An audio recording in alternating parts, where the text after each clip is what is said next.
Welcome to another Boyish Rant. Now recently, Theresa May said she's going to resign as Prime Minister of Great Britain on the 7th of June, leading to a great big bunch of bastards coming out the woodwork to try and claim the Iron Throne. And we're going to have a look at some of them, not all of them, because it seems as every day passes, somebody else is trying to have a crack as well and saying they're going to run. Now, some candidates seem more ideal than others, but the future looks rocky ahead with Brexit set to last 5 millennia, until we're all single-cell organisms crawling through the dirt again for one last glance at sunlight, till God-sized 40s celestial Doc Martens squash us out of existence.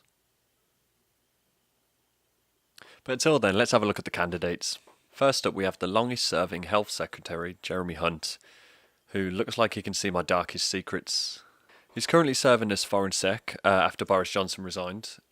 Jeremy Hunt has flip-flopped on Brexit, tried to downgrade hospitals, and in March 2017, when he met with a FGM campaigner, Nimco Ali, his first question to her was, well, what I want to know, Nimco, is can girls like you have an orgasm?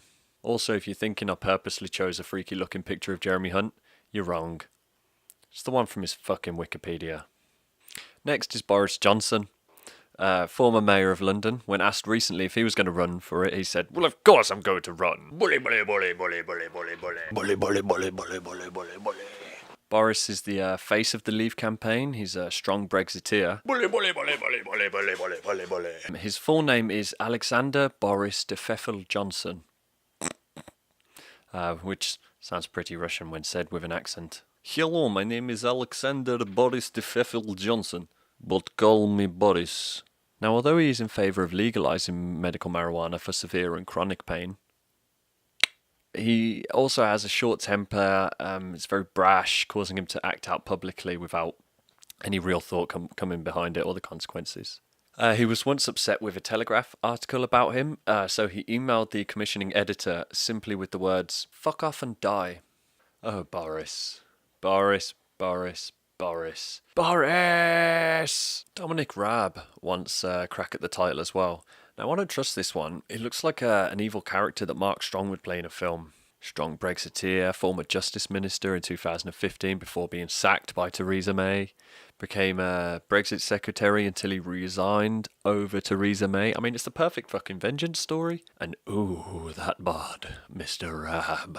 Now, I don't trust him, but good luck at the job grab with Brexit Secretary on your fucking CV. Michael Gove is another one who announced his stand-in. Now, he's currently Secretary of the Environment. This is ironic, considering he looks like he's not allowed within 100 feet of any school. Now, Theresa May actually gave him that job in the last election. She said it was to bring back in the youth vote, presumably because Michael Gove is the face that kids see in their nightmares. Also, I'm not sure he knows how to drink water. It's really weird. I mean, what the fuck? Well, those are the bookies' favourites, so let's just fucking skim through the rest. We've got Home Secretary Sajid Javid, who should never have shaved his head because now he looks like a fucking Sansaran. Brexit supporter and former TV presenter Esther McVeigh is also running. She said if she has the support, then she will run. No duh. Matt Hancock, who was promoted to Health Secretary after just a few months of being Culture Secretary, presumably because he looks like a small pot of yoghurt has more culture than him. Last is Rory Stewart and, oh no. Okay, I take back what I said about Michael Gove. This is the face that kids see in their nightmares. Oh man. Oh jeez. Ugh. Also, he's the reason that we all pay 10p for the fucking shopping bags at Tesco. But in the end, none of this political charade will matter. The sea levels will rise whilst we continue to fight amongst ourselves. Natural disasters will become a daily occurrence while we decide who's the greater big bunch of bastards that we want to lead us for the next 5 years. And in 10 years' time, we'll all be too busy making remaining EU citizens in Britain fight each other to the death in some kind of Westminster Thunderdome. Too engaged in the battle to notice that the colossal tidal wave, riddled with landmarks, is crashing towards us, being ridden by Donald Trump and his army of surfing polar bears.